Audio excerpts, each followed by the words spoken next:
seja bem-vindo, seja muito bem-vinda ao canal Plural Multicultura, uma proposta de filosofia de vida.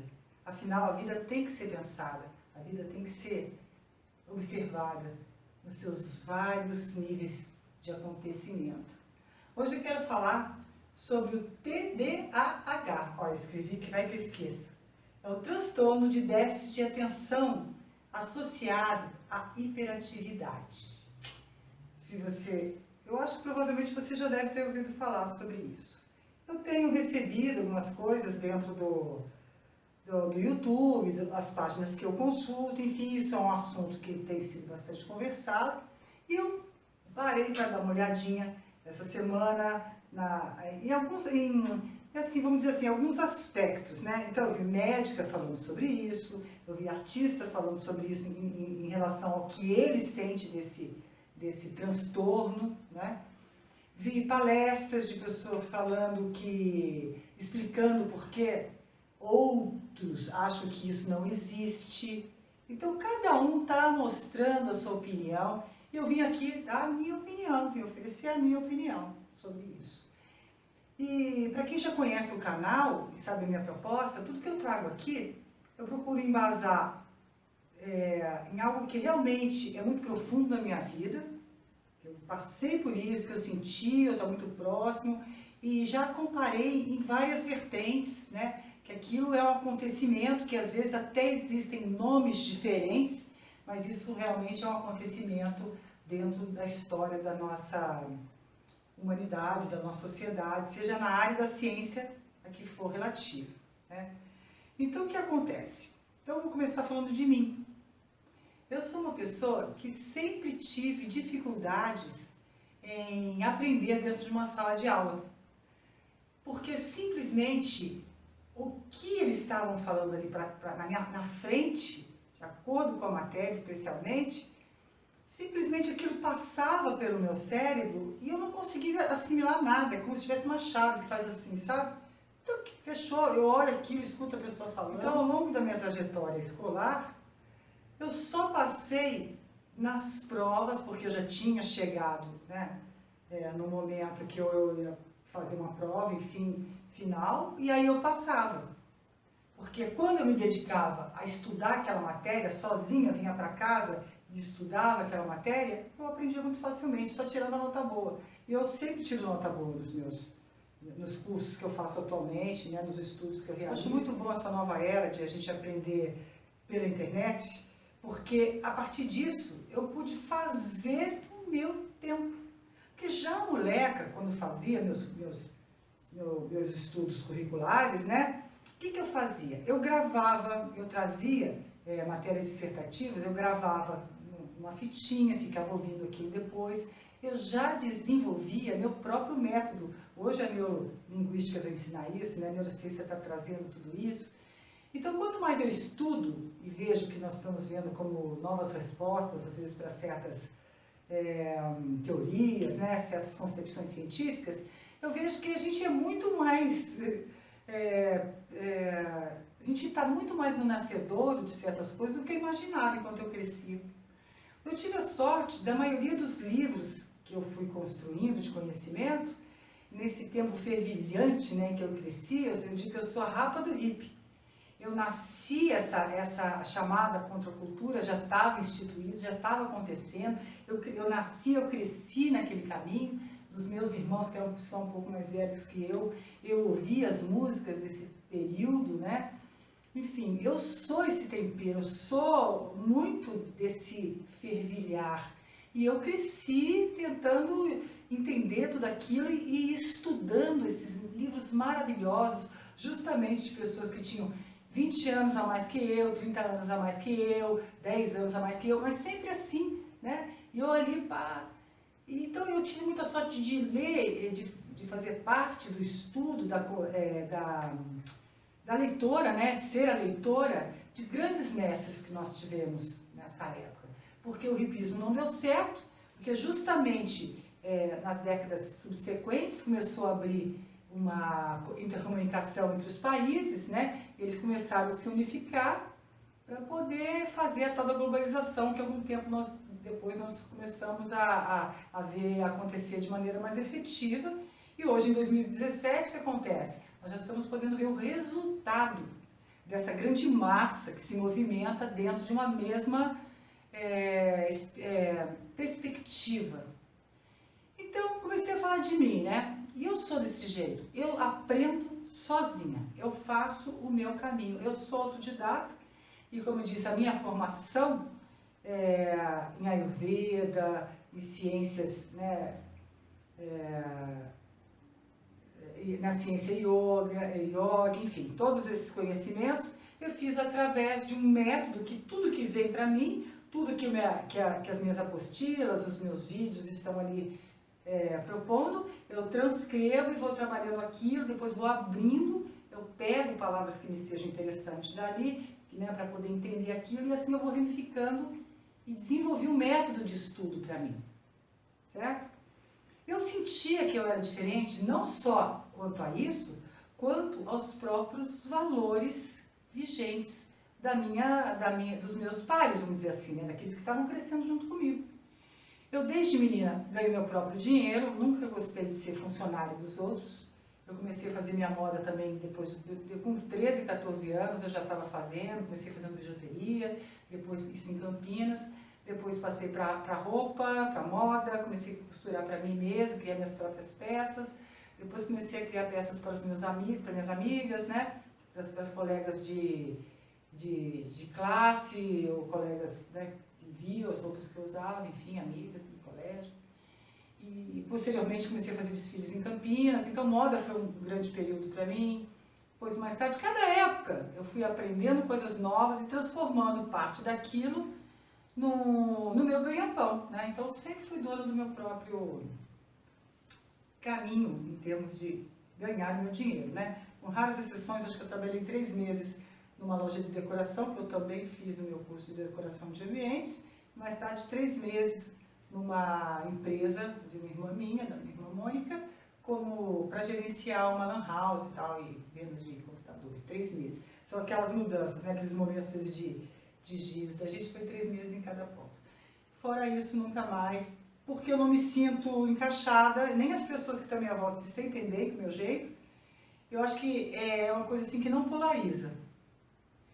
O que eu mais me identifico mesmo são com pessoas que trabalham por um outro olhar. Eu creio que se eu tivesse entendido isso, o outro lado seria o quê, né? Artistas eu gosto muito, pessoas que têm essa mentalidade não encaixada, não quadrada. Eu estava dando uma olhadinha aqui, falando sobre essa questão, né, do déficit de atenção, tal, eles colocam uma porção de estudos em cima daquilo, perdão. Quer ver? Então vamos lá, em primeiro lugar, né? TDAH é a sigla de transtorno do déficit de atenção e hiperatividade, um tipo de transtorno neurológico que surge na infância, geralmente como fator genético e, em muitos casos, acompanha o indivíduo por toda a sua vida.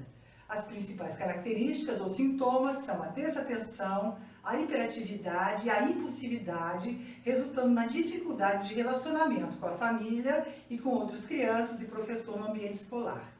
Ainda na escola, os portadores de TDAH são descritos como inquietos, agitados, desobedientes ou que vivem no mundo da lua, gerando dificuldade de aprendizagem provocados pela falta de concentração. Tá, beleza. Mas eu não me lembro disso. Eu não me lembro disso enquanto eu crescia. O que eu me lembro realmente era de professores extremamente mal preparados para dar uma boa aula, né? Pessoas ao meu lado que sabiam repetir muito bem aquilo que o professor estava ensinando, se encaixando dentro daquele modelo e sendo muito pouco humanas nas relações. Quer dizer, eu tenho uma outra visão. Por que eu teria que me encaixar disso? Por que eles falam que eles são desorganizados, que eles são desatentos? Será que essa sala de aula que não está apropriada para aquele tipo de pessoa? Nós não criamos um sistema onde, se a gente não se encaixa, a gente acaba sendo, tem que passar por medicamentos, né? que tem que passar por coisas que, testes, para mostrar que a gente está errado e não a maioria. Então, tá. Então eu estava olhando no meu blog, porque às vezes eu fico uns dias pensando no tema, tá? Aí quando eu sento para preparar aqui mais ou menos para a gente, eu vou, né, linkando essas situações para costurar o nosso assunto do dia. Então vamos falar, né? Vocês sabem quem é Einstein, né? Tá, beleza. Então vamos ver um pouco sobre Einstein aqui que eu coloquei. Essa matéria que eu coloquei no meu blog foi no sábado, dia 5 de maio de 2012, tá? Aí eu assisti um documentário muito legal, porque eu gosto muito de documentários sobre pessoas, bibliografia, eu me interesso pela vida das pessoas. Eu sou pessoa que quero saber o que aconteceu na vida da pessoa, né? O que ela me conta sobre ela, né? Não o resumo do que o grupo social e aqueles grupos de interesse fizeram sobre algum tempo da vida. Eu prefiro as pessoas me contando. Eu acho muito mais interessante. Então eu fui dar essa estudadinha, né? E aí começa assim uma frase de Einstein que eu achei bem legal e pertinente. Começa assim: sem essa liberdade não teria existido Shakespeare, Goethe, Newton, Faraday, nem Pasteur e nem Lister. Que liberdade? A liberdade de serem eles. A gente sabe que Einstein, no início, quer ver? Eu fiz até uma anotação aqui. Ô carambola, às vezes eu faço minhas anotações aqui e acabo não... muita coisa, não liga nada. Bom, eu tinha feito um cabeçalho, né? Porque na verdade Einstein não se encaixava também em nenhum trabalho, né? Ele estava sempre se sentindo errado em relação ao mundo que ele vivia, até que chegou um certo momento, né? Que ele arrumou um emprego em um certo lugar que proporcionava o tempo de pensar dele e foi se descortinando o verdadeiro ser Einstein. E esse documentário aqui, muito legal por sinal, eu vou deixar link, tudo bonitinho aqui embaixo para vocês. Aí fala assim, ó, vamos pegar aqui uns tópicos que eu acho interessante. A teoria da relatividade é a denominação dada a um conjunto de duas teorias científicas. A relatividade restrita ou especial e a relatividade geral. A relatividade especial é uma teoria publicada no ano de 1905 por Albert Einstein, concluindo estudos precedentes do físico neerlandês, que eu vou escrever o nome dele aqui, entre outros. Aí eu separei trecho dessa reportagem que chama-se Einstein, o pacifista que virou o mundo de ponta. A expedição do eclipse, que eles queriam provar através de eclipse, né? Que tinha que provar que algo pode parecer teórico, mas apesar disso, é parte de nossa vida cotidiana. Eles mostraram que o espaço-tempo ao redor do Sol estava curvado. Foi um modo inteiramente novo de pensar como age a gravidade. Então, o trabalho que ele fez, né, através, imagina, naquela época, sem as ferramentas necessárias, né, para o desenvolvimento que nós temos hoje, a tecnologia, né, então, eles tinham uma cabeça para tirar aquilo e acabar tendo que realizar com muito poucas ferramentas. Eu vou deixar lá, tá lá, eu vou deixar o link desse documentário, é muito interessante. Até que chegou um dia, né, que depois já tinha feito outras tentativas, e eles conseguem provar a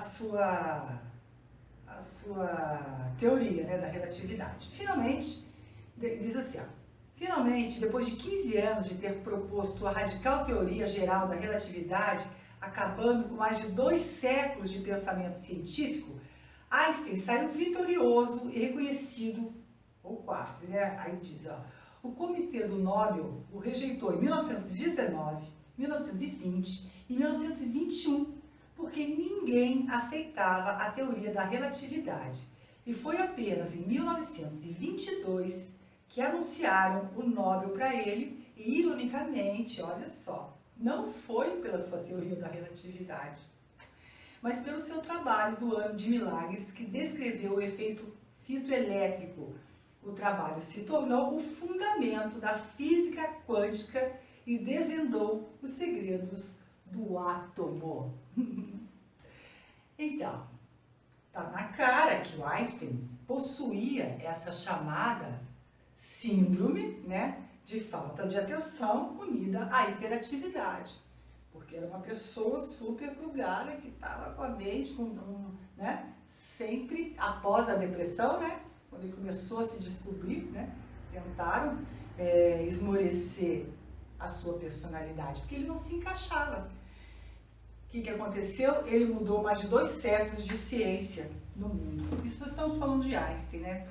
Aí vou para uma outra pessoa que eu sou simplesmente encantada, que chama-se Charles Chaplin, o eterno Carlitos, né? Não, aí eu coloco assim, eu começo essa matéria, eu fiz numa terça-feira, 9 de outubro de 2012. Chaplin, chama assim a chamada Chaplin, a marginalidade dos gênios.